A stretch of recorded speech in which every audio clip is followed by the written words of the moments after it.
ونحن على ذلك لمن الشاهدين والشاكرين والحمد لله رب العالمين۔ منبر پاک پر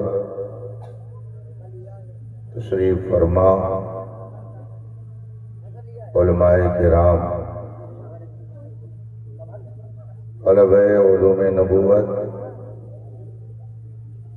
حاضرین باوقار، السلام علیکم ورحمۃ اللہ تعالی وبرکاتہ۔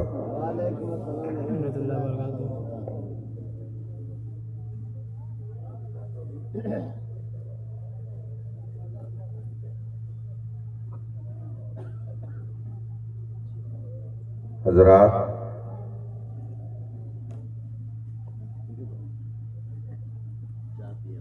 اس وقت ہمارا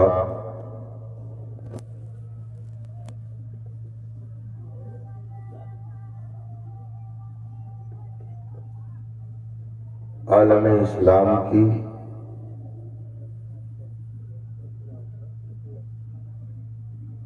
نہایت برگزیدہ اور پاکیزہ شخصیت کی یاد میں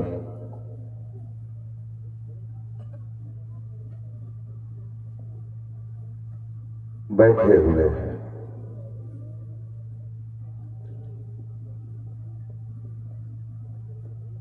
جس ذات نے اپنے کردار و عمل کی پاکیزگی سے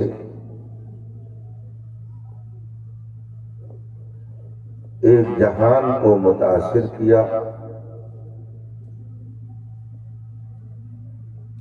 بگڑے ہوئے حالات اور گندے ماحول کو ایک شاندار ماحول میں تبدیل کیا۔ جس ہستی نے اپنی جد و جہد اور کوشش سے چوروں، شرابیوں، بدماشوں، بے ایمانوں اور اچکو لفنگوں کو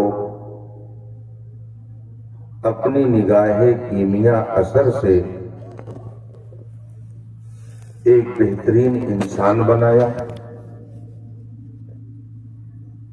ہم اور آپ اسی عظیم ہستی کی بارگاہ میں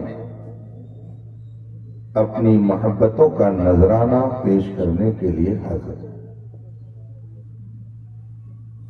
قابل مبارکباد ہے صحیح بزرگ کے وہ نوجوان اور وہ تمام حضرات جنہوں نے اس بابرکت محفل کو سجانے کی جد و جہد کی، علماء کا نورانی قافلہ اس آبادی میں اتارا، اور آپ سب کو جمع ہو کر اس ذات کے اخلاق و کردار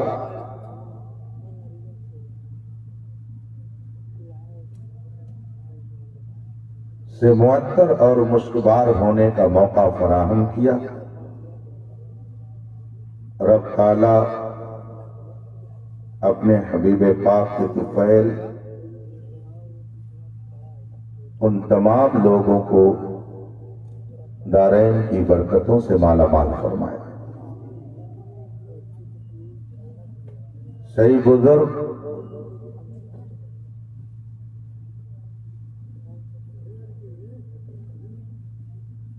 کہ سنیوں نے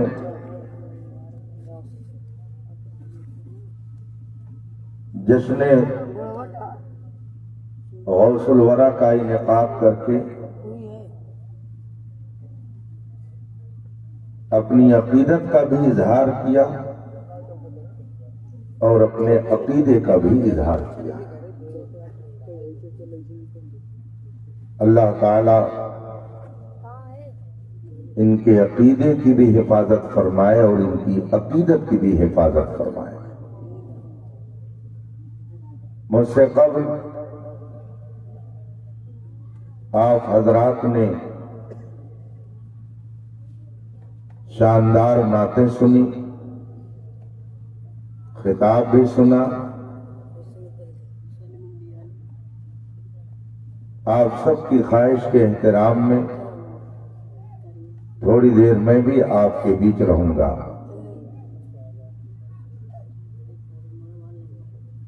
عزیزم مولانا ہارون علیمی صاحب غالباً شام سے آپ کو متحد رکھنے میں سرگرم ہیں، اور اب یہ اجلاس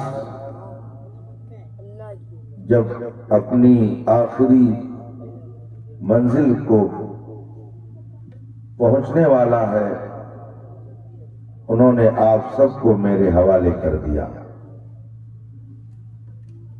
مگر وہ میدان چھوڑ کر بھاگے نہیں، بلکہ اپنی بہادری کا اظہار کرتے ہوئے ڈٹے ہوئے ہیں۔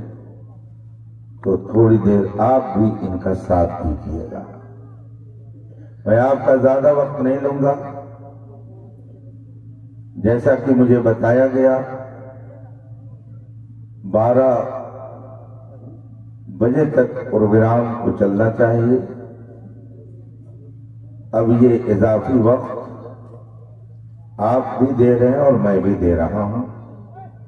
آئیے مصطفیٰ جان رحمت سرور کائنات فخر موجودات نبی مکرم شفیع معظم صلی اللہ علیہ وآلہ وصحبہ وسلم کی بارگاہ ناز میں درود و سلام کا نذران عقیدت پیش کریں اور پڑھیں۔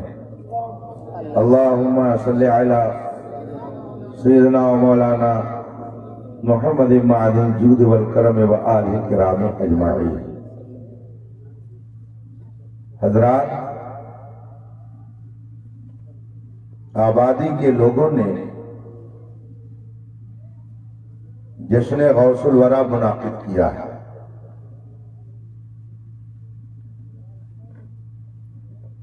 سیدنا شیخ عبد القادر جیلانی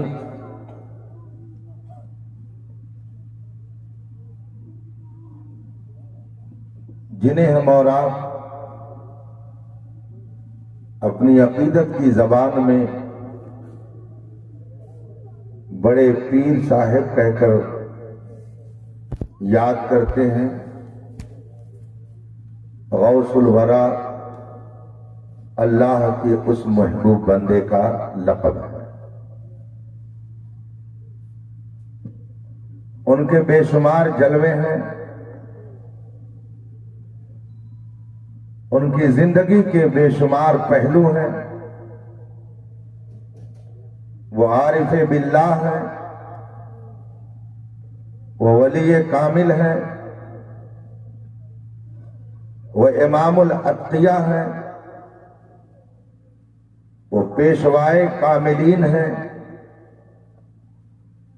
وہ پیر پیرا ہیں، وہ میر میرا ہیں، وہ غوث الورا ہیں اور غوث اعظم ہیں۔ ہم اور آپ انہیں بڑے پیر دستگیر کہہ کر پکارتے ہیں۔ اہل علم انہیں غوث پاک اور غوث اعظم کہہ کر یاد کرتے ہیں۔ کلمہ پڑھنے والوں کی ایک جماعت ضرورت پڑنے پر ان کا ذکر کرتی ہے، لیکن نہ وہ تو غوث اعظم کے لقب کو تسلیم کرتی ہے، نہ غوث الورا انہیں کہہ کر پکارتی ہے۔ بہت اگر ان کی زبان سے جملہ نکلا تو حضرت شیخ عبد القادر جیلانی کہہ کر وہ اپنی بات پوری کر لیتے ہیں۔ مگر خدا کا شکر ہے کہ ہم اپنے بزرگوں کے اور اپنے اسلاف کے طریقے پر چلنے والے ہیں۔ 800 سال سے دنیا انہیں غوث اعظم کہہ رہی ہے، تو ہم بھی اپنے بزرگوں کے طریقے پر انہیں غوث اعظم ہی کہتے ہیں۔ اس سے اس بات کا اظہار ہوتا ہے کہ تیرے غلاموں کا نقش قدم ہے راہ خدا، تیرے غلاموں کا نقش قدم ہے راہ خدا، وہ کیا بہک سکے جو یہ سراب لے کے چلے۔ جو اپنے اسلاف کے طریقے پر چلتا ہے، اپنے بزرگوں کے نقش قدم کو اپنائے رہتا ہے، وہ زندگی کی راہوں میں بڑی کامیابی سے سفر طے کرتے ہوئے منزل مقصود تک پہنچ جاتا ہے۔ اللہ نے ہمیں پیدا کیا، اس نے ہمیں زندگی عطا فرمائی، عقل و شعور بخشا، بے شمار نعمتوں سے اس نے ہمیں مالا مال کیا۔ ان ساری نعمتوں میں سب سے بڑی نعمت دولت ایمان ہے۔ یہ دولت ایمان وہ قیمتی سرمایہ ہے کہ جو اس وقت دنیا بھر میں 8 ارب آباد انسانوں میں اللہ نے صرف ہمیں اور آپ کو عطا کیا ہے۔ دنیا بھر میں اس وقت 8 ارب انسان آباد ہیں۔ اتنی بڑی آبادی میں 1.25 سے 2 ارب کلمہ پڑھنے والے ہیں، بقیہ سب ہمارے نبی کا انکار کرنے والے ہیں۔ لیکن کچھ بات ہے کہ ہستی مٹتی نہیں ہماری۔ 6 ارب 2 ارب کو کس کس نظر سے دیکھتے ہیں یہ وہ جانے، لیکن یہ بات طے ہے کہ کچھ بات ہے کہ ہستی مٹتی نہیں ہماری۔ صدیوں رہا ہے دشمن دور زماں ہمارا۔ 2 ارب آبادی کلمہ پڑھنے والوں کی ہے۔ یہ 2 ارب آبادی خدا کو ماننے والوں کی اس دنیا میں موجود، مگر بدقسمتی سے بہت سے ایسے کلمہ پڑھنے والے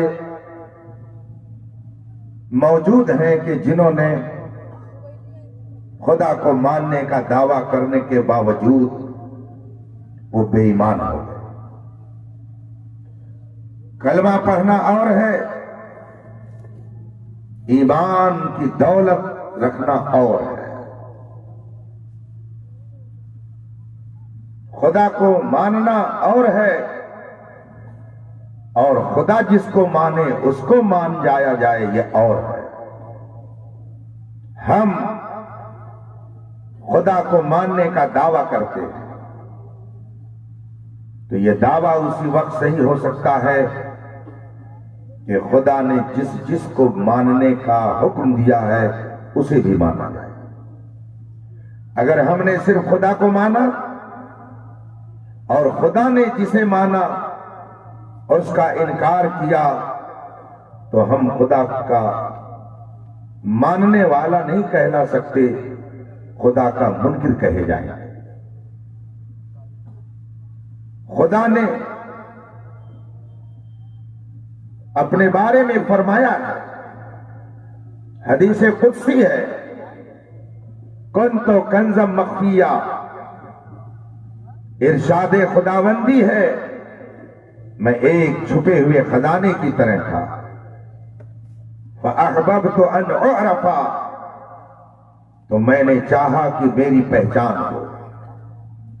اللہ ارشاد فرماتا ہے میں ایک چھپے ہوئے خزانے کی طرح سے تھا، تو میں نے چاہا کہ لوگوں کو میری معرفت حاصل ہو جائے، لوگ مجھے جانیں، لوگ مجھے پہچانیں، تو میں نے اپنی پہچان کے طور پر محمد عربی کو پیدا کیا۔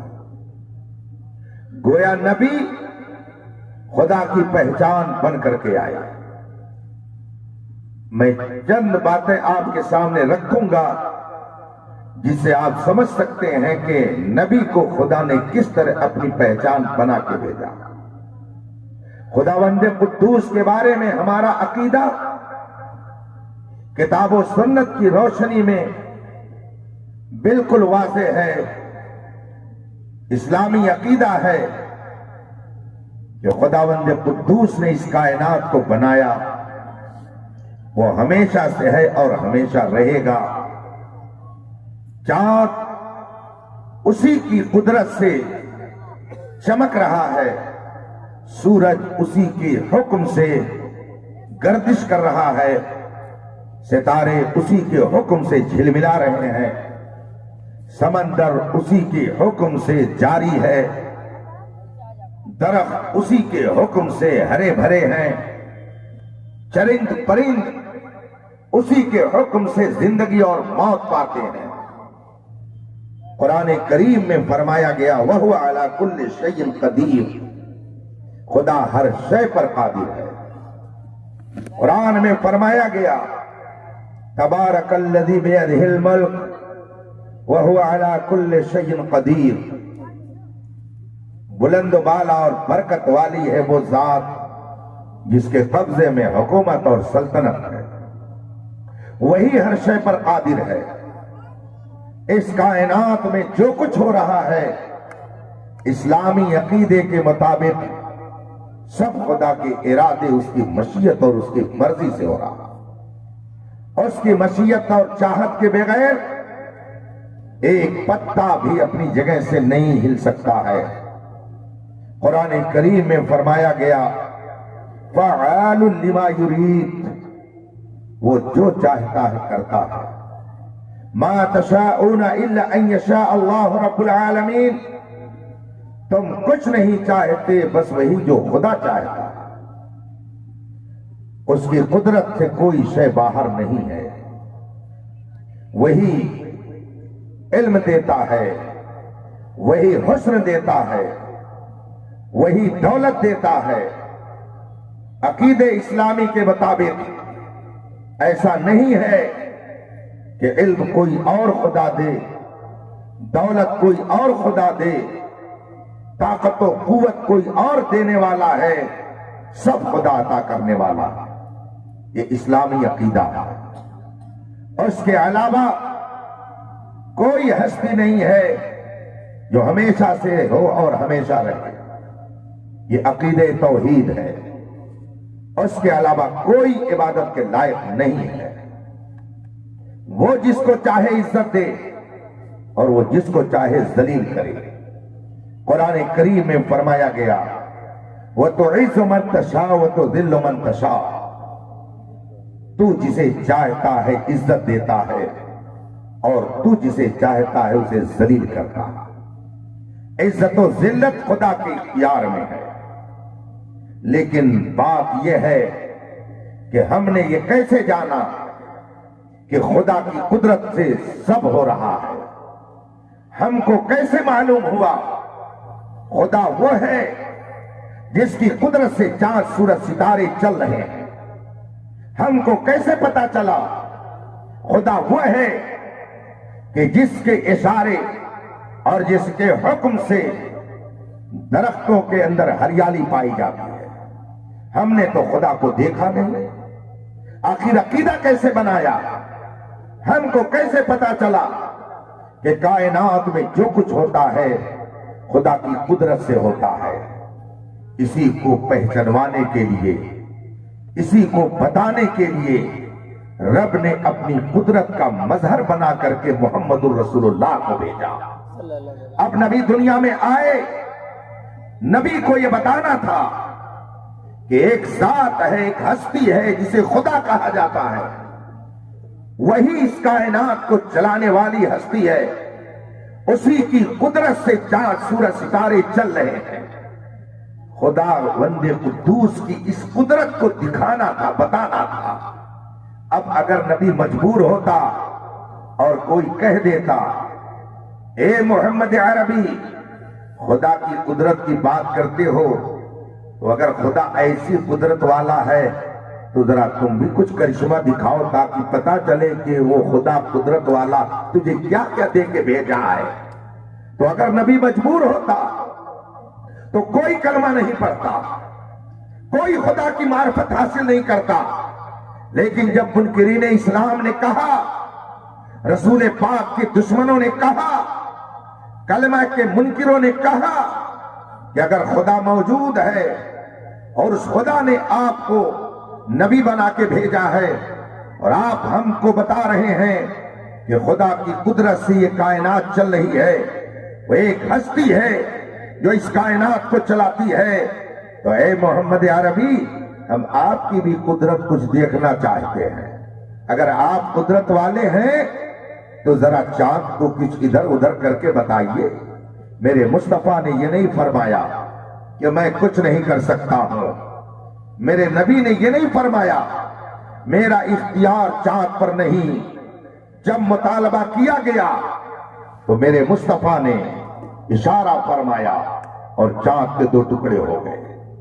جب نبی کی اس قدرت کو منکروں نے دیکھا، ان کو یقین ہو گیا کہ جب بندے کی یہ قدرت ہے کہ اس نے چاند کے دو ٹکڑے کر دیے، تو بے شک جس خدا کو یہ قادر کہہ رہا ہے وہ خدا مجبور نہیں، بے شک وہی ہر شے پر قادر ہے۔ تو نبی کی قدرت کو دیکھ کر کے ہم نے خدا کی قدرت پر یقین کر دیا، نبی کی قدرت کو دیکھ کر ہم نے خدا کی قدرت پر ایمان لا کر کے اپنے آپ کو مومن بنا دیا۔ نبی کی قدرت کو دیکھ کر خدا کی قدرت کی پہچان ہوتی ہے۔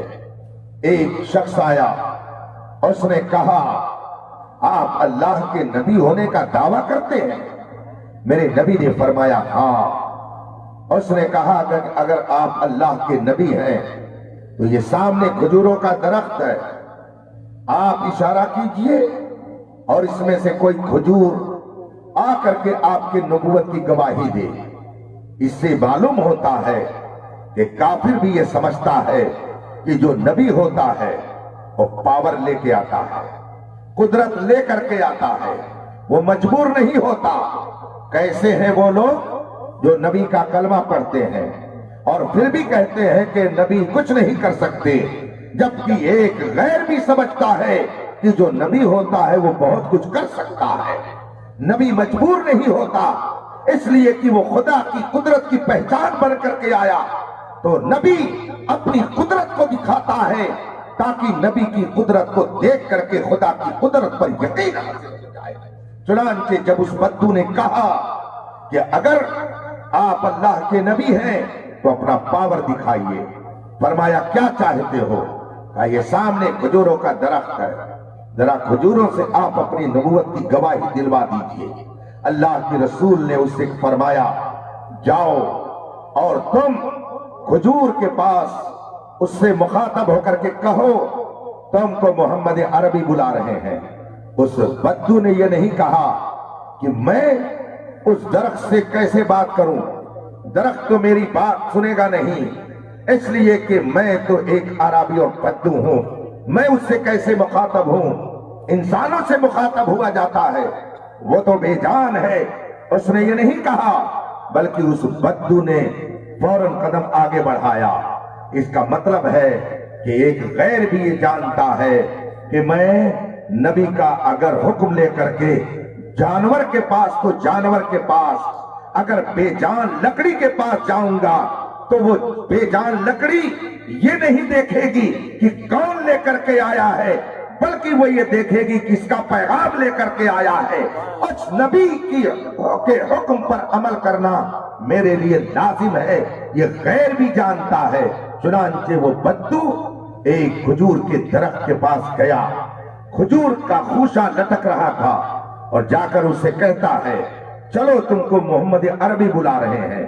حدیث میں ہے وہ کھجور کا خوشہ نیچے گرا اور جیسے کوئی چیز کودتی ہوئی آگے چلتی ہے وہ کھجور کا خوشہ کودتے ہوئے آگے آگے چلا جا رہا ہے اور نبی کی بارگاہ میں پہنچ کر کے آواز دیتا ہے اشہد ان لا الہ الا اللہ واشہد ان محمدا عبدہ ورسولہ. میں گواہی دیتا ہوں خدا کے علاوہ کوئی معبود نہیں ہے اور میں یہ گواہی دیتا ہوں کہ بے شک آپ اللہ کے رسول ہیں. جب اس بدو نے اس کھجور کی گواہی سنی فوراً اس نے کہا اشہد ان لا الہ الا اللہ واشہد ان محمدا عبدہ ورسولہ. دیکھیے نبی کی قدرت کو دیکھ کر اس نے خدا کی قدرت کو تسلیم کر لیا. نبی کی قدرت کو دیکھ کر اس نے خدا وحدہ لا شریک کو مان لیا. اس کا مطلب ہے کہ نبی اپنی قدرت اس لیے دکھاتا ہے تاکہ اس قدرت کے ذریعہ انسان کو خدا کی قدرت کی معرفت. ہمارا عقیدہ ہے. کوئی اگر اس کے خلاف کہتا ہے جیسا کہ بہت سارے لوگ بکواس کرتے رہتے ہیں یہ سنی یہ جو قبر پجوا ہے یہ قبر پرست ہے قریب ہے یارو روز محشر چھپے گا کشتوں کا خون کیوں کر جو چپ رہے گی زبان خنجر لہو پکارے گا آستین کا. انکار کر کے تم یہ چاہتے ہو کہ کامیابی مل جائے تمہارا یہ تصور غلط ہے. کل جب میدان محشر قائم ہوگا تب پتا چلے گا قبر پرستی کون کرتا تھا اور ایک قبر کے اندر آرام کرنے والی ہستی پر ایمان لا کر کے جنت کی بہاریں کس کا استقبال کر رہی ہیں یہ میدان محشر میں پتا چلے گا. لیکن عقل والے یہاں بھی سمجھنے کی صلاحیت رکھتے ہیں. جو لوگ کہتے ہیں انہوں نے پکار لیا بڑے پیر صاحب کو اور کہا یا غوث اعظم المدد یہ شرک ہے یہ کفر ہے یہ مشرک ہے یہ قبر پرست ہیں. ان کو عقل کے اور ہوش کے ناخن لینا چاہیے اس لیے کہ ان کے علماء سے نہ جانے کتنے سال سے یہ مطالبہ ہو رہا ہے کہ آپ شرک کی تعریف کرو. اس کو تم شرک کہتے ہو. ولیوں کے پکارنے کو تم شرک و بدعت سے تعبیر کرتے ہو. شرک کی تعریف کرو اور شرک کی تعریف کر کے بتاؤ یہ شرک کیسے ہے. نہ جانے کئے سال ہو گئے مگر آج تک وہ شرک کی صحیح تعریف نہیں کر سکے.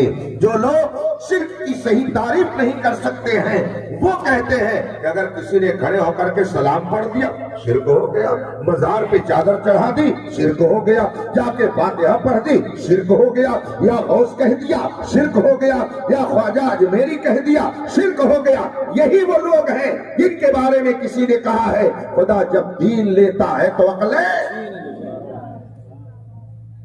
نبی اپنی قدرت کو دکھا کر کے خدا کی قدرت کی پہچان کراتا ہے. ہمارا عقیدہ ہے کائنات میں جو کچھ ہوتا ہے سب خدا کی چاہت سے ہوتا ہے. اس کے خلاف کوئی سنی عقیدہ نہیں رکھتا. رزق خدا دیتا ہے یہ ہمارا عقیدہ ہے. دولت خدا دیتا ہے, اولاد خدا دیتا ہے, زمین جائیداد کسی کے قبضے میں اگر آتی ہے تو خدا دیتا ہے. سب خدا دیتا ہے. اس میں کوئی سنی کا کسی طرح کا کوئی اختلاف نہیں. یہ عقیدہ توحید ہے. ہمارا عقیدہ ہے خدا سے کوئی شے پوشیدہ نہیں ہے. وہ عالم الغیب والشہادت ہے.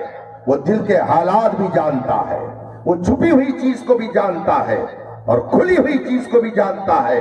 لا یخفی علیہ خافیہ, کوئی شے اس پر پوشیدہ نہیں. وہ دلوں کے حالات سے آگاہ ہے. غیب کی بھی باتیں وہ جانتا ہے, چھپی ہوئی چیزوں کو جانتا ہے, کھلی ہوئی چیزوں کو جانتا ہے. مگر آپ نے کیسے جانا کہ خدا وہ ہے جو سب جانتا ہے؟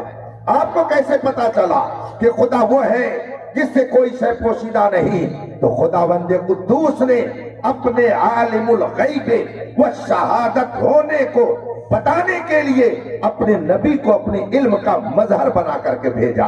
یہی وجہ ہے جب مکہ کے لوگوں نے نبی کے علم کو دیکھا، مدینے کے لوگوں نے نبی کے علم غیب کو دیکھا تو فوراً کہا اشہد ان لا الہ الا اللہ واشہد ان محمدًا عبدہ ورسولہ۔ چنانچہ آپ کو معلوم ہوگا کہ حضرت عباس، جو حضرت عباس رسول پاک کے چچا ہیں، حضرت عبد المطلب کے بیٹے ہیں، حضرت عبداللہ رضی اللہ تعالی عنہ کے برادر گرامی ہیں، مگر انہوں نے بہت دنوں تک اسلام قبول نہیں کیا۔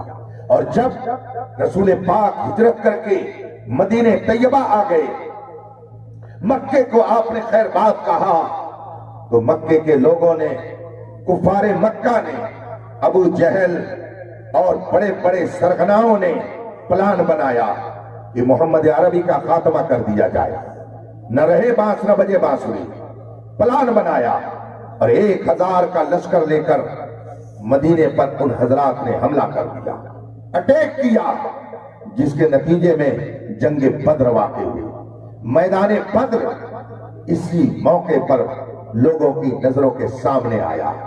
حضرت عباس جنہوں نے ابھی کلمہ نہیں پڑھا تھا، رسول پاک کے سگے چچا ہیں، یہ کفار مکہ کے ساتھ رسول پاک کے چاہنے والوں سے لڑنے کے لیے آئے تھے، لیکن جنگ بدر میں بہت سارے سرداران قریش جہنم رسید ہوئے اور بہت سارے قیدی بنائے گئے۔ جن کو قیدی بنایا گیا ان میں سے حضرت عباس بھی تھے۔ حضرت عباس کو بھی گرفتار کیا گیا اور سارے قیدیوں کو مدینہ لایا گیا۔ رسول پاک نے صحابہ سے فرمایا ان قیدیوں کے ساتھ کیا سلوک کیا جائے۔ آج قیدیوں کے ساتھ دنیا میں کیا سلوک کیا جاتا ہے مجھ سے زیادہ آپ جانتے ہیں، مگر نبی کے دربار میں قیدیوں کے ساتھ جو سلوک کیا جاتا تھا، میں مختصر لفظوں میں یہ کہہ سکتا ہوں کہ وہ قیدی بنا کر کے نہیں بلکہ مہمان بنا کے رکھے جاتے تھے۔ اس میں آپ بہت تفصیل جان سکتے ہیں۔ حضرت عباس رضی اللہ تعالیٰ عنہ بھی قیدی تھے، مسلمانوں کے ہاتھوں گرفتار کیے گئے، مکے سے آئے تھے لڑنے کے لیے مگر قیدی بنا لیے گئے۔ رسول پاک صلی اللہ علیہ وسلم نے صحابہ سے مشورہ لیا ان قیدیوں کے ساتھ کیا کرنا چاہیے۔ ہر ایک نے اپنے اپنے طور پر مشورہ دیا، رسول پاک نے اسی کے مطابق آرڈر جاری کر دیا، مگر حضرت عباس رضی اللہ تعالیٰ عنہ کے بارے میں رسول پاک نے فرمایا ان کو کوئی سزا نہ دی جائے، بلکہ ان سے صرف اتنا کہا جائے کہ اپنے معاوضے کے طور پر اتنا سونا دے دیں، ان کو آزاد کر دیا جائے، اپنا فدیہ اتنا سونا دے دیں، ان کے ساتھ تعرض نہیں کیا جائے گا، ان کو آزاد کر دیا جائے گا۔ چنانچہ صحابہ نے حضرت عباس سے جا کر کے کہا کہ آپ کو کوئی سزا نہیں دی جائے گی، آپ کو قیدی نہیں بنا کے رکھا جائے گا، آپ رسول پاک کے چچا ہیں، مگر چونکہ دشمنوں کے ساتھ آپ بھی لڑنے کے لیے آئے، گرفتار کر لیے گئے، تو بس آپ کا فدیہ یہ ہے کہ آپ اتنا سونا دے دیجئے، آپ کو آزادی مل جائے گی۔ حضرت عباس نے جب یہ سنا کہ مجھے اتنا سونا دینے کے لیے فدیے میں کہا گیا، پہنچے رسول پاک کے پاس۔ رسول تو مانتے نہیں تھے، نبی تو تسلیم کرتے نہیں تھے۔ کہا بھتیجے، اے محمد عربی، یہ میرے بھتیجے، تم نے میرے فدیے میں سونا رکھ دیا ہے اور تم نے یہ کہا ہے کہ اگر میں اتنا سونا دے دوں تو میں آزاد ہو جاؤں گا۔ بھتیجے یہ تو بتاؤ میرے پاس اتنا سونا کہاں سے لایا، کہاں ہے کہ میں اتنا سونا دے کر اپنی آزادی حاصل کروں؟ تم نے میرے اوپر فدیے میں اتنا سونا مسلط کر دیا، میں کہاں سے دے سکتا ہوں؟ جو ہی حضرت عباس نے یہ کہا، اللہ کے رسول صلی اللہ علیہ وسلم فرماتے ہیں چچا جان، جب آپ مکے سے چل رہے تھے، آپ جب گھر سے رخصت ہو رہے تھے تو میری چچی ام الفضل کو آپ نے بند ڈبے میں کیا دیا تھا؟ ذرا یہ تو بتائیے، آپ نے دیا کیا تھا؟ اتنا سننا تھا۔ حضرت عباس کے دل کی دنیا بدل جاتی ہے، اس لیے کہ حضرت عباس جب مکے سے چل رہے تھے، اب گھر سے رخصت ہو رہے ہیں اور اپنی اہلیہ رسول پاک کی چچی حضرت سیدتنا ام الفضل کو کچھ دے رہے تھے، اسی کی طرف ان کا ذہن گیا اور فوراً وہ کہتے ہیں اے محمد عربی، جب میں گھر سے چلا تھا تو گھر کے اندر میں نے اپنی بیوی یعنی تمہاری چچی کو جو دیا تھا وہاں تو کوئی تیسرا تھا ہی نہیں. میں جب چلنے لگا تھا تو میں نے بند ڈبے میں تمہاری چچی کو سونا دیا تھا اور اس سے میں نے کہا تھا کہ اگر میں جنگ میں مارا گیا تو اس سونے کے ذریعے اپنی زندگی بسر کرنا اور اگر میں صحیح سلامت آ گیا تو اس سے پھر کاروبار کیا جائے گا. جس وقت میں نے تمہاری چچی کو یہ سونا دیا تھا میرے اور اس کے علاوہ وہاں کوئی تیسرا تھا ہی نہیں. لیکن تم مدینے میں بیٹھ کر اگر مکے کے اندر گھر میں ہونے والی گفتگو کو سن رہے ہو وہاں کے حالات کو دیکھ رہے ہو تو میں گواہی دیتا ہوں بے شک خدا ایک ہے اور تو اس کا پسندیدہ رسول.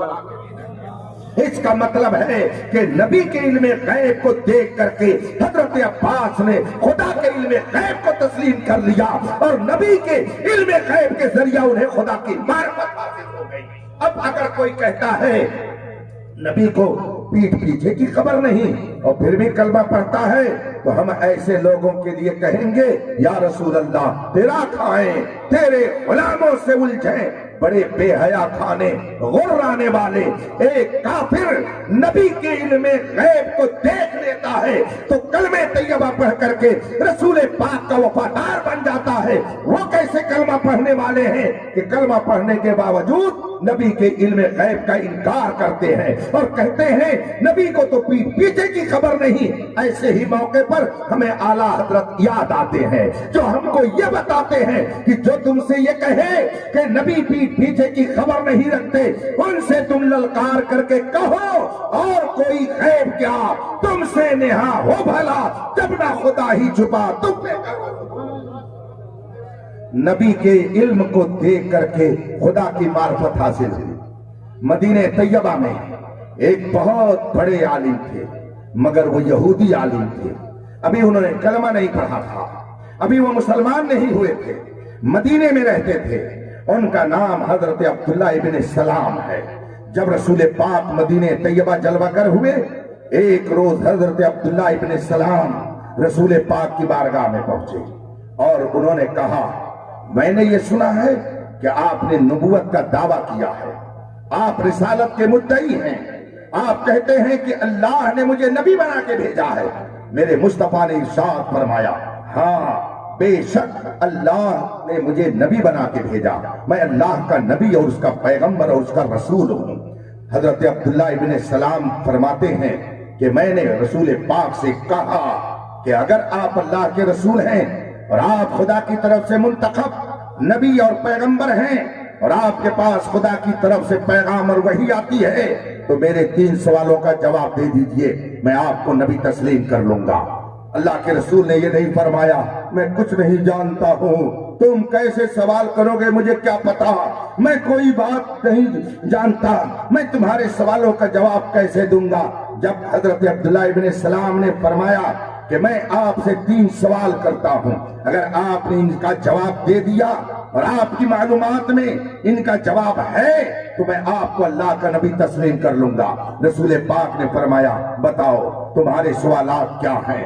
حضرت عبداللہ ابن سلام فرماتے ہیں میرا پہلا سوال یہ ہے کہ قیامت کی سب سے اہم نشانیاں جو بتائی گئی ہیں ان میں ایک اہم نشانی کیا ہے اس کا جواب دیجئے.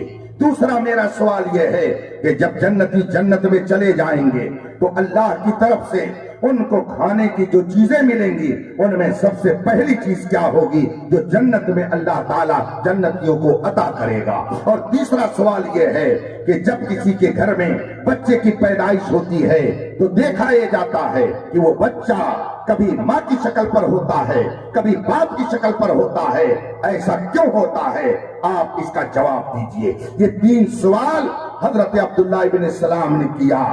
جو ہی انہوں نے سوال کیا رسول پاک نے یہ نہیں فرمایا کہ قیامت کیا ہے میں کیا جانوں اس کی نشانی کیا ہے مجھے کیا پتا. رسول پاک نے یہ نہیں فرمایا جنت میں کیا ملے گا یہ غیب کی خبر ہے مجھے نہیں معلوم ہے کہ جنت میں کون سی غذا اللہ دے گا. رسول پاک نے یہ نہیں فرمایا کہ میں کوئی پیٹ میں عورت کے گھسا ہوں کیا کہ بتا دوں کہ بچہ باپ کی شکل کا کیوں ہوتا ہے یا ماں کی شکل کا کیوں ہوتا ہے. رسول پاک نے یہ نہیں فرمایا بلکہ فوراً 3 سوالوں کا جواب جواب دے دیا. فرمایا قیامت کی نشانیوں میں سے اہم نشانی ایک یہ ہے کہ مشرق سے ایک آگ اٹھے گی اور وہ ہانکتے ہوئے لوگوں کو مغرب کی طرف لے کے چلی جائے گی. حضرت عبداللہ ابن السلام نے جب سنا فرمایا صدقہ، آپ کا جواب درست ہے، آپ نے سچ فرمایا. رسول پاک فرماتے ہیں کہ جب جنتی جنت میں جائے گا تو سب سے پہلے خدا کی طرف سے جو اس کو کھانے کی چیز ملے گی وہ مچھلی کی کلیجی ہوگی. جب جواب رسول پاک نے یہ دیا انہوں نے کہا صدقہ، آپ نے سچ کہا، بالکل یہ بات صحیح ہے. پھر رسول پاک فرماتے ہیں کہ آپ کہتے ہو کہ کبھی بچہ ماں کی شکل پر ہوتا ہے کبھی باپ کی شکل پر ہوتا ہے، اس کی کیا وجہ ہے؟ میرے مصطفیٰ فرماتے ہیں کبھی باپ کا نطفہ غالب تو بچہ باپ کی شکل پر ہو جاتا ہے، کبھی ماں کا نطفہ غالب تو بچہ ماں کی شکل پر ہو جاتا ہے. جو ہی رسول پاک نے اس کا جواب دیا عبداللہ ابن السلام نے نبی کے علم کو دیکھا تو سمجھ لیا کہ یہ عام انسان نہیں ہے بلکہ یہ خدا کا پیغمبر ہے. کلمہ پڑھتے ہوئے فوراً انہوں نے کہا اشہد ان لا الہ الا اللہ و اشہد ان محمدن عبدہ و رسولہ. حضرت عبداللہ ابن السلام یہودیوں کے سب سے بڑے عالم تھے، مدینے میں ان سے کوئی بڑا عالم نہیں تھا، اور انہوں نے نبی کے علم غیب کو دیکھ کر کے خدا کو تسلیم کیا. اس کا مطلب یہ ہے کہ جو اسلام کے دامن میں نہیں آیا تھا اس نے نبی کے علم غیب کو دیکھا تو اسلام قبول کر لیا. اور کیسے وہ بے وقوف لوگ ہیں جو کلمہ پڑھتے ہیں اور کہتے ہیں نبی کو علم غیب نہیں ہے. اللہ ایسے لوگوں سے ہماری حفاظت. اب آگے ذرا سن لیجئے، بات بہت لمبی ہوتی جا رہی ہے، 1 بجنے والا ہے. میں آپ سے 1 گھنٹی کے مطابق گفتگو کر چکا. 40 منٹ کی 1 گھنٹی مدرسے میں ہوتی ہے، اتنا میں نے آپ کے سامنے بیان کر دیا. تھوڑی دیر اور سماعت کر لیجئے، پھر آپ اپنے گھروں کو آرام سے چلے جائیے گا. حضرت عبداللہ ابن السلام رسول پاک سے عرض کرتے یا رسول اللہ میں نے کلمہ پڑھ لیا ہے، میں مسلمان ہو گیا ہوں اور توریت کا سب سے بڑا عالم مجھے کہا جاتا ہے، میں مدینے کے یہودیوں میں سب سے بڑا عالم ہوں. لیکن حضرت عبداللہ ابن السلام کا اعتراف حقیقت ذرا سنیے. فرماتے ہیں حضرت عبداللہ ابن السلام یا رسول اللہ میری قوم جو یہودی ہے نا یہ غلط پروپگنڈا کرنے میں 1 نمبر پر ہے، یہ غلط پروپگنڈا کرنے میں 1 نمبر پر ہے. لہذا جب یہ سنیں گے کہ میں نے اسلام قبول کر لیا ہے تو میرے بارے میں بھی کچھ غلط پروپگنڈے ضرور کریں گے. یہ میری قوم یہود غلط پروپگنڈا کرنے میں 1 نمبر پر ہے. یہ کس نے کہا؟ یہودیوں کے سب سے بڑے عالم نے کہا. اور ہم 1500 سال سے دیکھ رہے ہیں کہ آج دنیا بھر میں جتنے غلط پروپگنڈوں کی بنیاد پر فتنے اور فساد برپا ہوتے ہیں ہر ایک کا سر چشمہ آپ کو کوئی نہ کوئی اسرائیلی ہی ملے گا، یہودی ہی ملے گا. آج پوری دنیا میں جو تباہی مچائی جا رہی ہے اس کا سیرا کسی نہ کسی طور سے اسی قوم سے جا کے ملتا ہے جس کی قوم کے سب سے بڑے عالم نے فرمایا کہ میری قوم غلط پروپگنڈا کرنے میں بہت آگے ہے. رسول پاک نے فرمایا تو کیا ہونا چاہیے؟ کہا یا رسول اللہ جب میری قوم کے لوگ جانیں گے کہ میں نے کلمہ پڑھ لیا ہے تو یہ میرے بارے میں ہو سکتا ہے کچھ غلط سلط کہیں. تو رسول پاک فرماتے کیا چاہتے ہو؟ حضرت عبداللہ ابن السلام نے عرض کی یا رسول اللہ میری قوم کے سرغنہ لوگوں کو بلا کر میری عدم موجودگی میں میرے بارے میں ذرا پوچھئے اور انہیں بتائیں نہیں کہ انہوں نے کلمہ پڑھ لیا ہے اور میں یہاں محفل میں رہوں گا بھی نہیں، کہیں چھپ جاتا ہوں. ذرا میرے بارے میں پوچھئے ان سے کہ میں کیسا ہوں، جو وہ اس وقت اپنا تأثر پیش کریں بس وہی میرے بارے میں یا رسول اللہ آپ خیال فرمائیں. اللہ کے رسول نے فرمایا ٹھیک ہے. چنانچہ قاصد بھیجا اور مدینے کے کئی ایک بڑے بڑے یہودیوں کو بلایا گیا. رسول پاک نے انہیں بلایا. جب وہ آئے حضرت عبداللہ ابن السلام نے دیکھا کہ میری قوم کے بڑے بڑے لوگ آ رہے ہیں تو آپ کمرے کے اندر چلے گئے، دروازہ بند کر دیا. رسول پاک باہر تشریف فرما ہیں. آئے قوم یہود کے سرغنہ اور معزز لوگ وہاں بیٹھ گئے.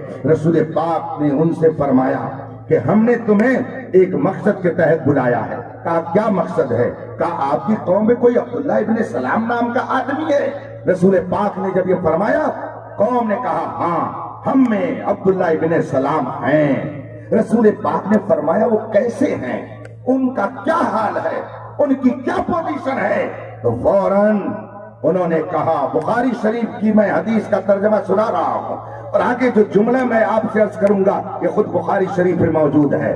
فرماتے ہیں حضرت عبداللہ ابن سلام، جب رسول پاک نے میری قوم سے پوچھا کہ عبداللہ ابن سلام کیسے ہیں، تو میری قوم نے بیک زبان کہا، ہوا اعلمنا و ابن اعلمنا و اخیرنا و ابن اخیرنا، ہم سے عبداللہ ابن سلام کے بارے میں کیا پوچھتے ہیں؟ ہوا اعلمنا، وہ ہماری قوم کا سب سے جید عالم ہے، ہماری قوم کا سب سے بڑا عالم ہے، اور صرف وہی نہیں بلکہ ابن اعلمنا، ہم میں جو سب سے بڑے عالم تھے اس بڑے عالم کا وہ بیٹا ہے، یعنی خود بھی سب سے بڑے عالم اور ان کے باپ بھی اپنی قوم کے سب سے بڑے عالم تھے۔ ہوا اخیرنا، وہ ہم میں سب سے اچھے ہیں، وہ ابن اخیرنا، اور ان کے باپ بھی ہماری قوم میں سب سے اچھے تھے۔ یہ ان کا تاثر تھا جو رسول پاک کے سامنے انہوں نے پیش کیا۔ جب حضرت عبداللہ ابن سلام نے اندر سے سنا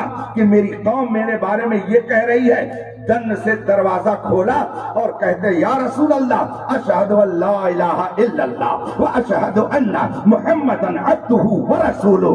جب ان کی قوم نے دیکھا کہ یہ تو نبی کا گرفتار ہو گئے، نبی کے وفادار ہو گئے، نبی کے دشمنوں کی سب سے نکل کر نبی کے جانساروں میں آ گئے، یہ مسلمان ہو گئے، یہ صحابیت کے درجے پر فائز ہو گئے، جب ان کی قوم نے دیکھا فوراً زبان بدل دیا، وہی دربار مصطفیٰ میں فوراً ان کی زبان بدل گئی۔ چنانچہ بخاری شریف پہ آگے ہے کہ جب حضرت عبداللہ ابن سلام نے کہا، میں گواہی دیتا ہوں خدا ایک ہے، اس کا کوئی شریک نہیں، اور گواہی دیتا ہوں کہ آپ اللہ کے رسول ہیں، اتنا جو قوم یہود کے معزز لوگوں نے سنا، کہا ہذا اشرنا، ہذا اشرنا، یہ ہماری قوم کا سب سے خراب آدمی ہے، ہماری قوم کا سب سے خراب آدمی ہے۔ جب تک وہ مومن نہیں تھے تب تک ان کی نظر میں سب سے اچھے تھے، مومن ہو گئے تو سب سے خراب ہو گئے۔ اس کا مطلب ہے ہر دشمن اسلام کی نظر میں مومن چبھتا ہے، لیکن کچھ بات ہے کہ ہستی مٹی نہیں ہماری، صدیوں رہا ہے دشمن دورے۔ ماشاءاللہ، نعرہ تکبیر، نعرہ رسالت، مذہب اسلام، فیضان اولیاء کرام، حضور تاج الفقہا، نعرہ تکبیر۔ اور صفتوں کے بارے میں تفصیل میں نہیں جاؤں گا، میں نے دو باتیں رکھی، خدا کی قدرت کو جانا نبی کی قدرت کو دیکھ کر، خدا کے علم کو جانا نبی کے علم کو دیکھ کر، تو خدا کی پہچان، خدا کی معرفت کا ذریعہ رسول پاک ہے، مگر یہ بھی نظام قدرت ہے، یہ بھی نظام قدرت ہے۔ اللہ کو یہ معلوم ہے کہ ایک زمانہ آئے گا، ایک دور آئے گا، میرے نبی کے بارے میں بھی لوگ کہیں گے وہ کہاں قدرت والے تھے، ان کی قدرت سے کیا ہو سکتا ہے، وہ کیا دے سکتے ہیں، وہ تو غیب کی خبر کیسے رکھ پائیں گی، وہ تو ایک عام انسان ہے، ہم میں ان میں کیا فرق ہے، جیسے ان کی دو آنکھیں ویسے ہماری دو آنکھ ہے، جیسے ان کے دو ہاتھ پیر ویسے ہمارے دو ہاتھ پیر، وہ تو ہماری طرح ہے۔ تو نبی کی قدرت کا بھی انکار کرنے والے پیدا ہوں گے، اس لیے خدا نے نظام بنا دیا کہ اے دنیا میں بسنے والے لوگوں، اگر تمہیں میری قدرت کو دیکھنا ہے تو میرے محبوب کے دربار میں جانا پڑے گا، اور میرے محبوب کی قدرت کو دیکھنا ہے تو تمہیں غوث پاک کے دربار میں جانا پڑے گا۔ تم جب میرے شیخ عبد القادر جیلانی کی قدرت کو دیکھو گے تب تمہیں سمجھ میں آئے گا کہ یہ نبی نہیں ہے، یہ رسول نہیں ہے، یہ پیغمبر نہیں ہے، نبی ہے نہ نبی ہے، نہ رسول ہے، نہ پیغمبر ہے، بلکہ یہ نبی کے امتی ہیں، اور نبی کی ظاہری دنیا سے جانے کے تقریباً 500 سال بعد دنیا میں جلوہ گر ہوئے۔ ان کی قدرت کو دیکھو کہ یہ خود فرماتے ہیں، مریدی لا تخف واشن فإنی عزوم قاتل عند القتال، اے میرے مرید تم کو ڈرنے کی ضرورت نہیں ہے، اگر کوئی تم پر حملہ کرے گا، کہیں سے حملہ کرے گا تو میں تیری طرف سے اس پر حملہ کر دوں گا، اور اگر تو مشرق میں رہے گا میں مغرب میں رہوں گا، تو مجھے وہاں سے پکارے گا تو میں وہاں سے تمہاری مدد کے لیے آ جاؤں گا، میں تمہارے اوپر ایسے ہی سایہ پکڑ رہوں گا جیسے کہ تمہارے اوپر آسمان آسمان سایہ فگن ہے، تم کو گھیرے ہوئے ہے۔ تو جب غوث اعظم کی اس قدرت کو بندے دیکھیں گے تو ان قدرتوں کو دیکھنے کے بعد ان کو یقین ہوگا کہ جب نبی کی امت کی قدرت ایسی ہے تو نبی بلا شبہ قدرت والا ہے۔ تو غوث پاک کی قدرت کو دیکھ کر کے ہم نبی کی قدرت کو پہچان رہے ہیں، اور نبی کی قدرت کو دیکھ کر کے ہم خدا کی قدرت کو۔ یہ سلسلہ ہے، یہ سلسلہ ہے، اور یہ قیامت تک سلسلہ رہے گا۔ تو جو لوگ غوث پاک کی قدرت کا انکار کرتے ہیں وہ حقیقت میں نبی کی قدرت کے منکر ہیں، وہ خدا کی قدرت کے منکر ہیں۔ حضور سیدنا غوث پاک رضی اللہ تعالی عنہ کو رب قدیر نے کیا قدرت عطا فرمائی؟ ان کے کلمات، ان کی باتیں، ان کے واقعات کتابوں میں بھرے پڑے ہیں۔ حضور سیدنا غوث پاک رضی اللہ تبارک و تعالی عنہ نے اپنے مریدوں کی دستگیری ایسی فرمائی کہ پوری دنیا ان کو غوث اعظم کہنے لگی۔ غوث کے معنی ہوتے ہیں مددگار، اور اعظم کا معنی ہوتا ہے سب سے بڑا۔ ولیوں میں سب سے بڑا مددگار جو ہے وہ بغداد کا شیخ عبد القادر جیلانی ہے۔ حضور سیدنا غوث اعظم بڑے پیر دستگیر ہیں، ان کی قدرت کو دیکھو تو ان کی قدرت کو دیکھ کر کے تمہیں نبی کی قدرت کا یقین ہوگا، اور جب نبی کی قدرت کو تسلیم کرو گے تو تمہیں خدا کی قدرت کو تسلیم کرنے میں کوئی دقت نہیں ہوگی۔ علماء نے اسی لیے فرمایا الولایت ذل النبوت والنبوت ذل الالوہیت۔ علماء فرماتے ہیں ولایت کیا ہے؟ الولایت ذل النبوت، ولایت نبوت کا جلوہ ہے۔ یعنی اگر تمہیں نبوت کا جلوہ دیکھنا ہے تو ولایت کا جلوہ دیکھو، اور اگر الوہیت کا جلوہ دیکھنا ہے تو نبوت کے جلوے کو دیکھو۔ یہ سلسلہ ہے، اس سلسلے پہ جو چلے گا وہ خدا تک پہنچے گا، اور جو اس سلسلے سے ہٹ جائے گا تو وہ جہنم میں جا کر کے گر جائے گا۔ خدا کا شکر ہے کہ ہم نے اس سلسلے کو توڑا نہیں ہے، ہم نے اس سلسلے کو ختم نہیں کیا ہے۔ یہ سلسلہ بزرگوں کا سلسلہ ہے۔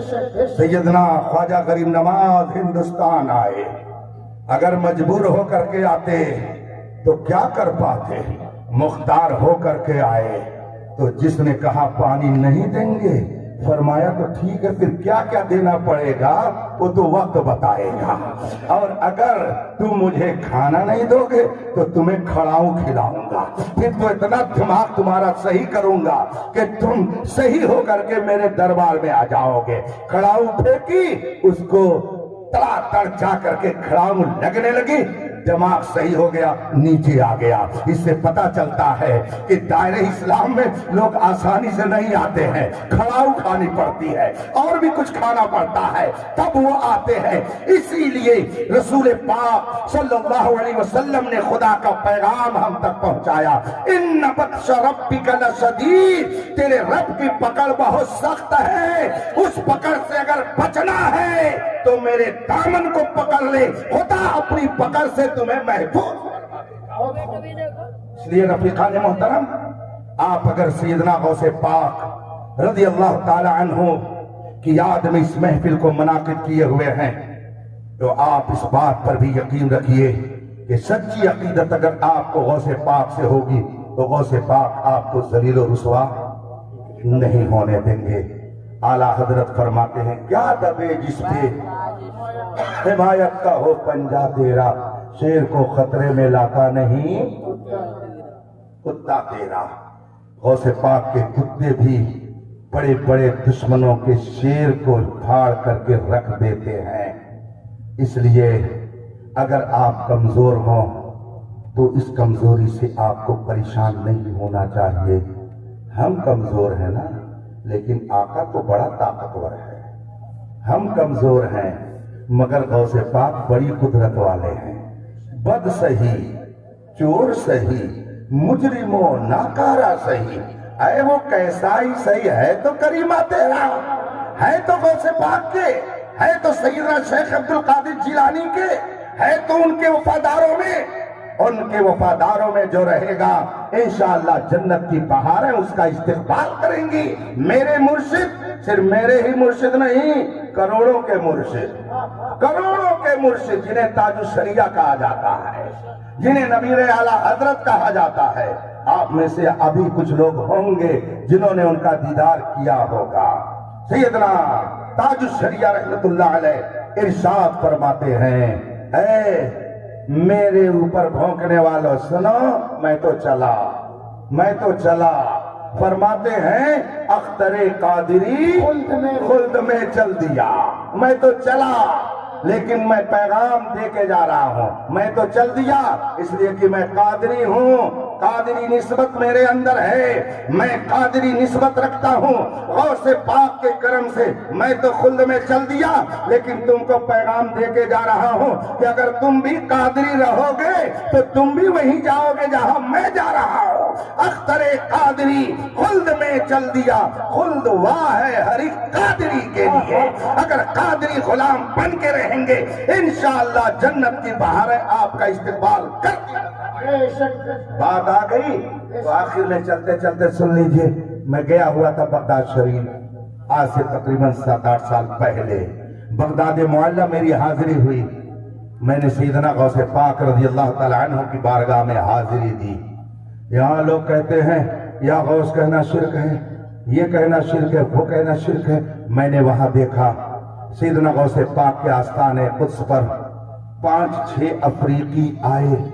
ہم تو آدھا گھنٹہ، 1 گھنٹہ، 1.5 گھنٹہ بیٹھ کر کے اپنے اندر تھکن محسوس کرنے لگتے تھے اور پھر ادھر ادھر ہو جاتے تھے، مگر ہم نے یہ دیکھا تقریباً 5 گھنٹے کھڑے ہو کر کے ان افریقیوں نے سیدنا غوث پاک کی بارگاہ میں وظیفہ پڑھنا جب شروع کیا تو 5 گھنٹے تک تقریباً وہ پڑھتے رہے، یا شیخ عبد القادر جیلانی شیئا للہ، یا شیخ عبد القادر جیلانی شیئا للہ، یا شیخ عبد القادر جیلانی شیئا للہ۔ اس وظیفے کا ورد تقریباً 5 گھنٹے کرتے رہے۔ کچھ لوگ کہتے ہیں یا غوث کہنا یہ ہندوستان کے بریلویوں کا طریقہ، بے شک ہمارا طریقہ ہے، مگر یہ تنہا ہمارا طریقہ نہیں ہے، یہ پوری دنیا کے سنی شہید عقیدہ کا طریقہ ہے، اور ہم انہی کے طریقے پر چلتے ہیں جو بزرگوں نے ہمیں عطا فرمایا ہے۔ ایک موقع پر میں افریقہ گیا، افریقہ کے علماء سے ملاقات جب ہوئی تو میں نے ان سے پوچھا ایشین کو چھوڑ کر یہاں جو افریقی حضرات ہیں ان کے عقیدے اور ایمان کا کیا حال ہے؟ انہوں نے کہا اکثریت اہل سنت و جماعت ہے۔ انہوں نے اپنی زبان میں کہا تقریباً 80 سے 90% یہاں پر اہل سنت و جماعت کے لوگ پائے جاتے ہیں۔ میں نے کہا کیا یہاں سعودیوں کی الغار نہیں ہوئی؟ یہاں پیسے پھینک کر کے ان لوگوں نے ان غریبوں کا ایمان نہیں خریدا؟ کہا اصل میں بات یہ ہے جو بزرگان دین، جو اولیاء کرام، جو علماء اسلام، جو اولیاء کرام دین کی تبلیغ کرنے کے لیے افریقی علاقوں میں پہنچے، انہوں نے ان کو 2 وظیفہ دیا۔ وہ کلمہ طیبہ پڑھ کر کے جب مسلمان ہوتے تو ان کو وظیفہ بتاتے، ان میں سے ایک وظیفہ علماء اور اولیاء کرام مصلحین دعات و مبلغین نے یہ دیا کہ تم اپنے گھروں میں ہفتے میں کم از کم 1 بار محفل میلاد منعقد کرتے رہنا، اور جب کوئی مشکل پیش آئے تو یا شیخ عبد القادر جیلانی شیئا للہ کا وظیفہ کرتے رہنا۔ بزرگان دین نے ان افریقیوں کو یہ 2 وظیفہ دے دیا، ان کے گھر میں کچھ رہے یا نہ رہے مگر ہفتے میں میلاد ضرور ہوگا، ان کے ہاں محفل ضرور منعقد ہوگی، اور جب کوئی مشکل ان کے سامنے پیش آتی ہے تو خدا کی بارگاہ میں سیدنا غوث پاک کو وسیلہ بنا کر یا شیخ عبد القادر قادر جیلانی کا وظیفہ کرتے ہیں۔ اس کی برکت ہے کہ ان کا ایمان آج آپ اگر چاہتے ہیں کہ آپ کا ایمان محفوظ رہے تو جو لوگ محفل میلاد کو شرک و بدعت کہتے ہیں ان سے اپنے دامن کو بچائیے۔ جو لوگ سیدنا شیخ عبد القادر جیلانی کو یا غوث اعظم کہنے پر شرک و بدعت کا فتویٰ دیتے ہیں، ایسے ناہنجاروں سے اپنے دامن کو بچائیے، ورنہ کل میدان محشر میں اگر رب قدیر نے آپ سے پوچھ لیا میرے محبوب کی یاد کو شرک و بدعت جو کہتے تھے تم ان کے ساتھ میں رہتے تھے، یہاں بھی انہی کے ساتھ جاؤ پتہ چل جائے گا، آٹا دال کا بھاؤ معلوم ہو جائے گا۔ ہمارے لیے کیا، نو ٹینشن نو پرابلم، اس لیے کہ ہم تو یہاں بھی ان کے فقیر ہیں اور وہاں بھی ان کے فقیر ہی رہیں گے۔ ہم یہاں بھی ان سے مانگتے ہیں، میدان محشر میں بھی چل کر کے انہی سے مانگیں گے۔ لیکن جو لوگ شرک کہتے ہیں مانگنے کو، اولیاء سے، انبیاء سے، اللہ کے علاوہ کسی اور سے مانگنے کو جو شرک کہتے ہیں، وہ بھی تو میدان محشر میں مانگنے جائیں گے۔ کیا مانگنے جائیں گے؟ شفاعت۔ سب سے پہلے جائیں گے حضرت آدم کے سامنے، وہ کہیں گے کسی اور کے پاس جاؤ، ان کے پاس، پھر اور کسی اور کے پاس، کسے؟ تو ہمارے لیے تو کوئی مسئلہ ہی نہیں ہے۔ ہم تو یہاں بھی کہتے ہیں ہم قادری فقیر ہیں یا غوث المدد، صدقہ رسول پاک کا جھولی میں ڈال دو۔ ہم تو یہاں بھی کہتے ہیں وہی رب ہے جس نے تجھ کو ہمتن کرم بنایا، ہمیں بھیک مانگنے کو تیرا آستہ بتایا، تجھے حمد ہے خدایا تجھے۔ تو ہمارے لیے تو کوئی مسئلہ نہیں، ہم تو مانگتا ہے۔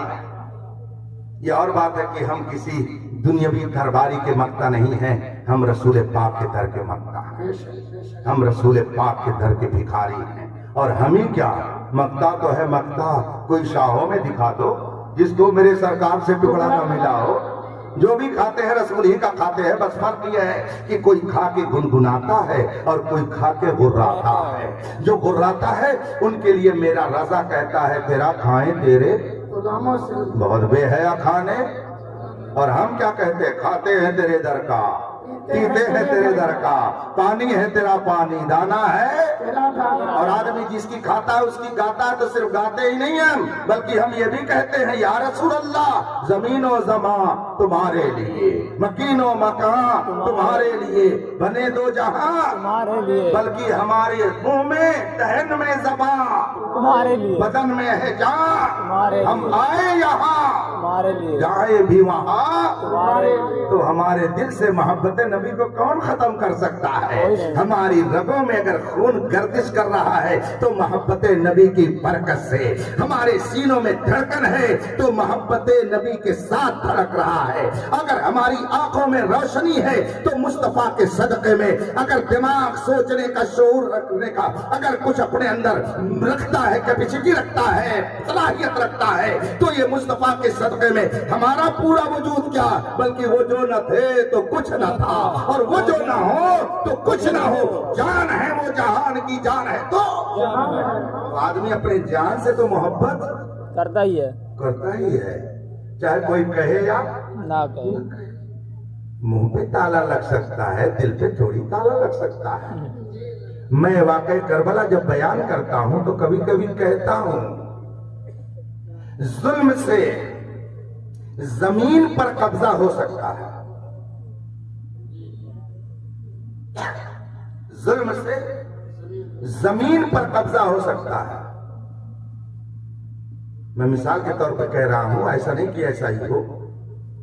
مثلا ایک پردھان جی گاؤں کے ہو گئے، پردھانی میں جیت گئے اور نشانہ لگائے ہوئے تھے کہ میرے گھر کے پاس 4 ویلر نہیں آ پا رہی ہے، فلاں کی دیوار بیچ میں آڑے آتی ہے، انہوں نے پاس کروا دیا کہ 12 فٹ کی بجائے 16 فٹ سڑک رہے گی، اور وہ فلاں والے کا گھر روڑا بن رہا تھا، پاس کروا دیا، بلڈوزر بھیج دیا اس کو توڑو سڑک بنے گی۔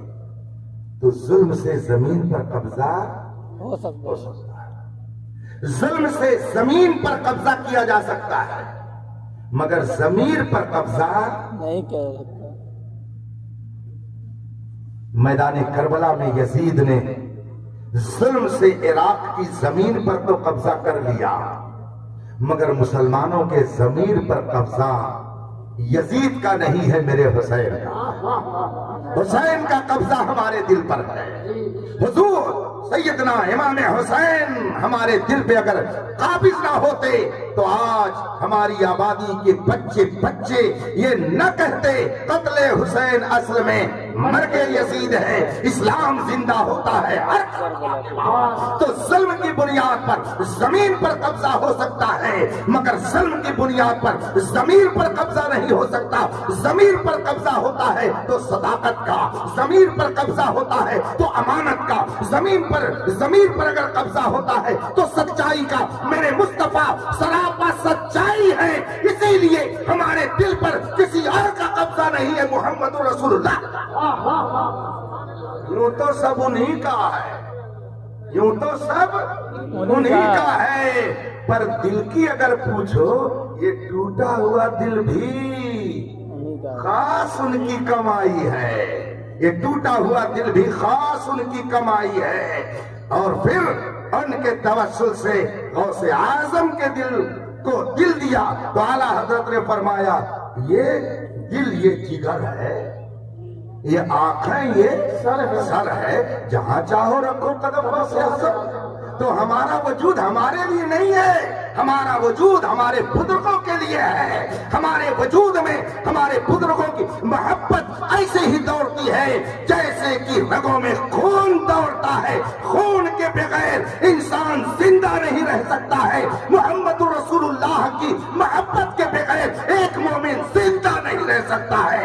اسی لیے ہر مومن یہ کہتا ہے یہ ایک جان کیا ہے، اگر ہو کروڑوں تیرے نام پہ سب کو، سر پر ہوائے ظلم چلے 100 جتن کے ساتھ، اپنی کلا گج ہے اسی باپ پن کے ساتھ۔ ایک جانور کے بارے میں لطیفہ ہے، یہ نہ سمجھ جائیے گا کہ لطیف کی بیوی تھی تو ان کا نام لطیفہ، ایک لطیفہ ہے۔ محلے والوں نے کہا کہ یہ جانور جو ہے اس کو گڈھے میں ڈالیے تو بہت پریشان کر رہا ہے، اس کی وجہ سے ہم لوگوں کا کوئی چوبا چل نہیں رہا۔ کیا کیا جائے؟ کہا چلو کنویں میں ڈال دو اور اوپر سے مٹی پاٹ دو، مر جائے گا۔ سبوں نے اس جانور کو پکڑا اور لے جا کر کے کنویں میں ڈالا، اور جب کنویں میں ڈالا تو وہ بیچارہ پیچھے چلا گیا۔ لیکن اوپر سے جب ان لوگوں نے مٹی ڈالنی شروع کی تو اس کے جسم پر جب مٹی پڑ گئی تو ایسے ہی ہلاتا اپنا جسم، مٹی نیچے چلی جاتی، پھر اوپر پیر کر لیتا، پھر اوپر سے یہ لوگ مٹی ڈالتے، پھر وہ ہاتھی کی طرح اپنا جسم ہلاتا، پھر اوپر چلا آتا۔ یہ بے وقوف مٹی ڈالتے جاتے، وہ اوپر ہوتا، نکالی سینکڑوں نہریں کہ پانی کچھ تو کم ہوگا، مگر پھر بھی میرے دریا کی طغیانی نہیں جاتی، پھر بھی میرے دریا کی طغیانی نہیں جاتی۔ رسول پاک کے وفادار دن پہ دن بڑھتے ہی جا رہے ہیں۔ قرآن کا اعلان ہے وَلَلْآخِرَةُ خَيْرٌ لَكَ مِنَ الْأُولَىٰ۔ اے میرے مصطفیٰ، آپ کو ٹینشن کی کیا ضرورت ہے، آپ کو اضطراب اور پریشانی کی کیا ضرورت ہے؟ ہم اعلان کر دیتے ہیں وَلَلْآخِرَةُ خَيْرٌ لَكَ مِنَ الْأُولَىٰ، ہر آنے والا وقت جانے والے وقت سے آپ کے لیے بہت بہتر ہوگا، بہت بہتر ہوگا۔ آج پوری دنیا میں 12 ربیع الاول کا موقع آتا ہے تو کیا شاندار ماحول ہو جاتا ہے۔ اعلیٰ حضرت کی زبان میں کہا جا سکتا ہے کہ عرش پہ تازہ چھیڑ چھاڑ، فرش پہ ترپا دھوم دھام، کان جدھر لگائیے تیری ہی داستان ہے۔ اور جہاں 11ویں شریف کا مہینہ آیا تو غوث پاک کی داستان، اس لیے کہ ایک سنی سمجھتا ہے کہ رسول پاک نے ڈائریکٹ ہم کو کلمہ نہیں دیا، رسول پاک نے صحابہ کو سکھایا، صحابہ نے تابعین کو، تابعین نے تبع تابعین کو، تبع تابعین نے تبع تابعین کو، یہ سلسلہ پہنچا بغداد، بغداد سے اجمیر، اجمیر سے پورے ہندوستان۔ ان بزرگوں کا ہم پر احسان ہے، اسی لیے ہم ان کی غداری نہیں کرتے بلکہ ان کی وفاداری میں ان کی یاد کی محفل منعقد کرتے۔ اللہ تبارک و تعالیٰ اپنے محبوب کے صدقے میں ہم سب کے ایمان عقیدے کی حفاظت فرمائے، ان کے کردار و عمل کو اپنانے کی توفیق بخشے۔ ان اولیاء الا المتقون، اللہ کے ولی غوث قطب ابدال یہ بھنگیڑی گجیڑی نہیں ہوتے ہیں، یہ 10 انگلیوں میں انگوٹھی پہننے والے نہیں ہوتے ہیں، یہ بڑے بڑے بال رکھ کر کے چوٹی کر باندھنے والے نہیں ہوتے ہیں، یہ گانجا بھانگ پینے والے اللہ کے ولی نہیں ہوتے ہیں۔ اللہ کے ولی صرف وہ ہوتے ہیں جو متقی اور پرہیزگار ہوتے ہیں۔ آج پیمانہ بدل گیا ہے، بے وقوف لوگ بڑے بڑے بال رکھا لیتے ہیں، جب کوئی کاروبار نہیں چلتا تو پیری مریدی کا دھندا چلتا ہے، اور پہنچ جاتے ہیں جاہلوں کے علاقے میں، آنکھ بند کیا اور اس کے بعد میں ہاتھ ذرا سا اوپر ہلایا اور ہاتھ میں جلیبی تازہ تازہ آ گئی، سامنے والا بیوقوف بیٹھا سمجھتا بہت پہنچے ہوئے بابا ہے، بہت پہنچے ہوئے بابا ہے۔ حضرت سلطان الواعظین علامہ عبد المصطفیٰ اعظمی نے فرمایا تھا، ان بہروپیوں کو دیکھ کر آیا اگر جلال تو روٹی کے واسطے، دکھلایا اگر کمال تو روٹی کے واسطے، تسبیح ذوالجلال تو روٹی کے واسطے، محفل میں آئے حال تو روٹی کے واسطے، یہ لمبے لمبے بال تو روٹی کے واسطے، یہ سرخ ہے رومال تو روٹی کے واسطے، یہ سارے قیل و قال ہیں، بلکہ لائے کہیں سے دال تو۔ ایسے لوگوں کو ولی تو بہت بڑا درجہ رکھتے ہیں، پکا مسلمان بھی نہیں کہا جا سکتا ہے، پکا مسلمان بھی نہیں کہا جا سکتا۔ گجیڑی بھنگیڑی جو مزاروں پر بیٹھ کر کے گانجا پیتے ہیں اور دن رات وہیں سوتے ہیں، کھاتے ہیں، پیتے ہیں، اذان ہوتی ہے ایک وقت مسجد میں نہیں جاتے ہیں، ایسے لوگوں کا بتائیے کیا ولایت سے تعلق ہوتا ہے؟ ایسے لوگ ولی ہو سکتے ہیں؟ ان اولیاء الا المتقون، قرآن کہتا ہے اللہ کے ولی وہ ہیں جن کے اندر تقوی اور پرہیزگاری پائی جاتی ہے۔ جو صاحب تقوی ہوتے ہیں، متقی اور پرہیزگار ہوتے ہیں، اور متقی وہ ہو نہیں سکتا جو نماز کا پابند نہ ہو، متقی وہ ہو نہیں سکتا جو شریعت کا پابند نہ ہو۔ عورتوں کو بیٹھا کر کے پیر دبوانا، اجنبیہ عورتوں سے پیر دبوانا، اور پھر بھی ایسے لوگ سمجھے کہ ہم ولی ہیں، لوگ ہم کو ولی کہیں، ایسا ہو نہیں سکتا ہے۔ جو خلاف شرع کام کرے کھلم کھلا وہ فاسق مولن کہلاتا ہے، وہ اللہ کا ولی نہیں ہو سکتا۔ نہ ایسے شخص کو پیر بنانا جائز ہے۔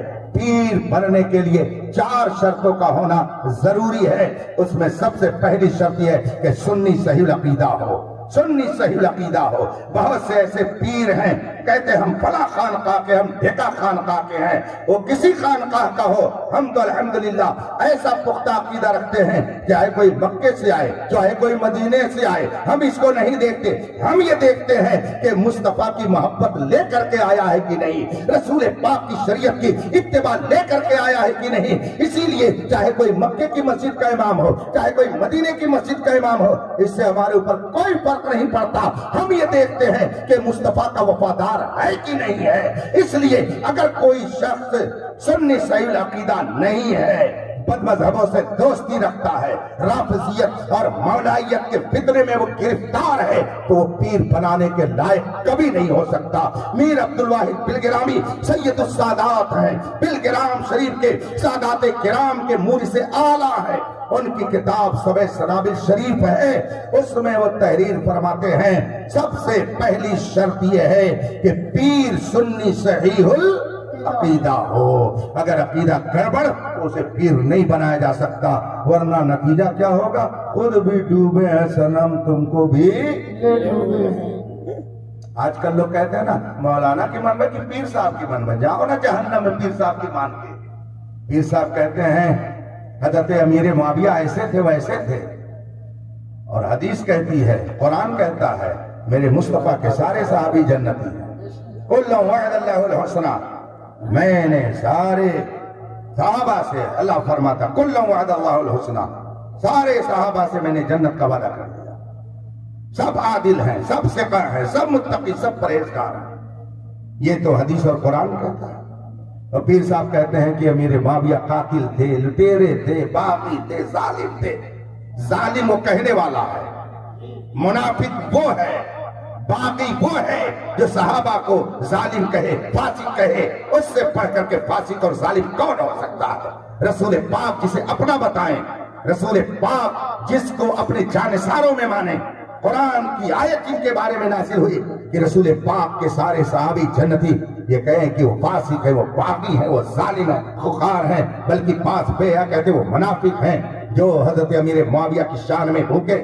نسیم الریاض میں ملا علی قاری نے فرمایا وَمَن يَكُنْ يَطْعَنْ فِي مُعَاوِيَةَ فَهُوَ كَلْبٌ مِّن كِلَابِ الْعَاوِيَةِ، جو معاویہ پر بھوکے وہ جہنم کے کتوں میں سے کتا ہے، وہ پیر بنانے کے قابل نہیں ہو سکتا ہے۔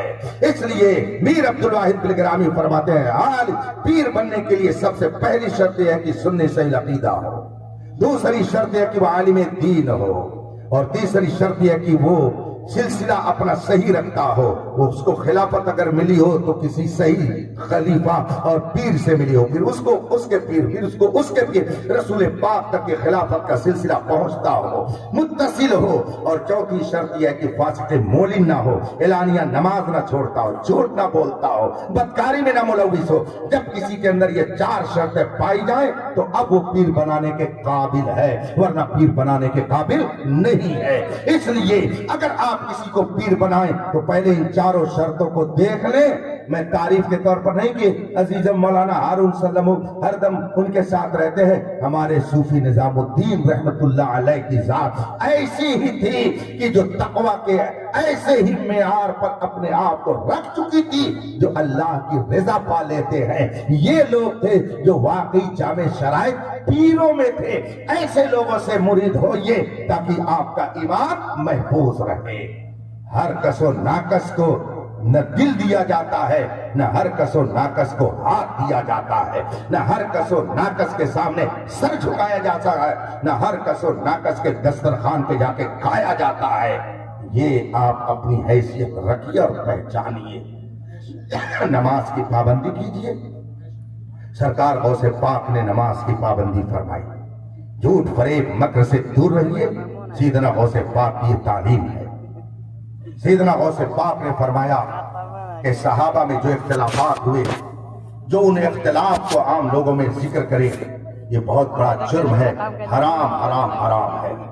تو جو صحابہ کے اختلافات کو قوم میں ذکر کر کے ان میں سے کسی کی عظمت کو دل سے نکالنے کی کوشش کرتا ہے، سیدنا غوث پاک کے ارشاد کے مطابق وہ حرام کار ہے، مرتکب گناہ کبیرہ ہے۔ ایسے لوگوں سے اپنے آپ کو بچائیے اور اسی سچے سنی صحیح العقیدہ پیر کے ہاتھ پر ہی ہاتھ دیجئے، اور ہر کس و ناکس کو ولی کہنے کی جرات آپ مت کیجئے۔ ولی ہونا ابھی ایسے ہے کہ ہنوز دلی دور است، ابھی دلی بہت دور ہے۔ ہر کس و ناکس کو کہہ دو یہ اللہ کے ولی ہے، اللہ کے ولی ہے، استنجا کرنے کا ڈھنگ ہی نہیں اور اللہ کے ولی کہلا رہے ہیں اور اس پہ خوب مگن ہو رہے ہیں۔ اللہ ایسے لوگوں سے ہماری حفاظت فرمائے۔ پکے سنی بن کے رہیے، مسلک اعلیٰ حضرت پر قائم رہیے۔ آپ نے یہ محفل منعقد کی ہے، اس محفل کی برکتیں اسی وقت آپ کو ملیں گی جب مصطفیٰ کے وفاداروں سے دوستی رکھیے گا اور مصطفیٰ کے غداروں سے نفرت کیجیے گا۔ اس لیے کہ قبر میں جانے کے بعد نہ ابا کام آئیں گے، نہ ابی کام آئے گی، نہ بھائی کام آئے گا، نہ دوست کام آئے گا۔ قبر کی تاریک کوٹھری میں اجالا بن کر اگر کوئی ذات آئے گی تو وہ میرے مصطفیٰ کی ذات ہے۔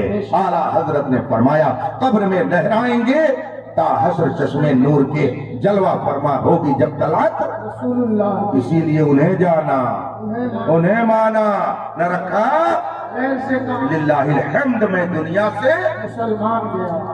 جذبات سے کام مت لیجیے، بہت ہی صبر سے کام لیجیے، اور اس میں آپ اپنی انسلٹی مت سمجھیے، ارے ایسا کہہ دیا۔ ہر حکم انسان کے اوپر لاگو ہوتا ہے شریعت کی طرف سے اس کی طاقت کے مطابق۔ لا یکلف اللہ نفسا الا وسعها، کسی بھی شخص کو اللہ اس کی طاقت سے زیادہ کوئی آرڈر نہیں دیتا ہے۔ اس لیے کسی لفظ میں ساری وفاداری پوشیدہ نہیں ہے۔ حالات کو سمجھیے، جب مشکلات آئیں تو کم از کم اس وقت اپنے کردار کو صحیح کر لیجیے، نماز کی پابندی کیجیے۔ رسول پاک کی محبت کا تقاضا یہ ہے کہ ان کے احکام پر عمل کیا جائے، ان کے احکام پر عمل کیجیے، قرآن کی تلاوت کیجیے، کثرت سے درود پڑھیے، اور یا شیخ عبد القادر جیلانی شیخ اللہ یا طفیل حضرت دستگیر دشمن ہوئے زیر، یہ وظیفہ پڑھیے۔ ہمارے اوپر مشکل آئی، ہمارے استاذ گرامی امام العلماء حضرت علامہ مفتی شبیر حسن رضوی رحمت اللہ تعالی علیہ نے جب سنا تو تسلی دیتے ہوئے کئی باتیں ارشاد فرمائیں، اور سننے کے بعد فوراً جو جملہ ارشاد فرمایا وہ یہ تھا، ارے میاں مولوی اختر کچھ نہیں ہوگا تمہارا، بس شیخ طفیل حضرت دستگیر دشمن ہوئے زیر اس وظیفے کو بڑھا دو، انشاءاللہ غوث پاک خود ہی مدد فرمائیں گے۔ اس غلامی کے جو سگ ہے نہیں مارے جاتے، حشر تک میرے گلے میں رہے پٹا تیرا۔ اس لیے غوث پاک کے غلام بن کے رہیے، سچے مسلمان بن کے رہیے۔ کوئی اکسائے جذبات میں لائے تو سمجھ جائیے کہ یہ کچھ اپنا مقصد حاصل کرنا چاہتا ہے۔ سونا جنگل رات اندھیری چھائی بدلی، سونے والوں چوروں کی آنکھ سے کاجل صاف چرا لیں، یا وہ چور ہاں تیری گٹھری تاکی ہے اور تو نے نیند، یہ جو تم کو بلاتا ہے یہ ٹھگ ہے، یہ ٹھگ ہے، مار ہی رکھے گا، چلوائے گا پھر مار ہی رکھے گا۔ اعلیٰ حضرت نے فرمایا رضا نفس دشمن ہے، غم میں نہ آنا، کہاں تو نے دیکھے ہیں۔ اللہ تبارک و تعالیٰ اپنے حبیب کے صدقے میں آپ سب کی ہم سب کی حفاظت فرمائے، ہمارے ملک کی حفاظت فرمائے، پوری دنیا میں امن و امان قائم فرمائے، اور سیدنا غوث پاک کا صدقہ سب کو عطا فرمائے۔ وآخر دعوانا ان الحمدللہ رب العالمین۔ السلام علیکم۔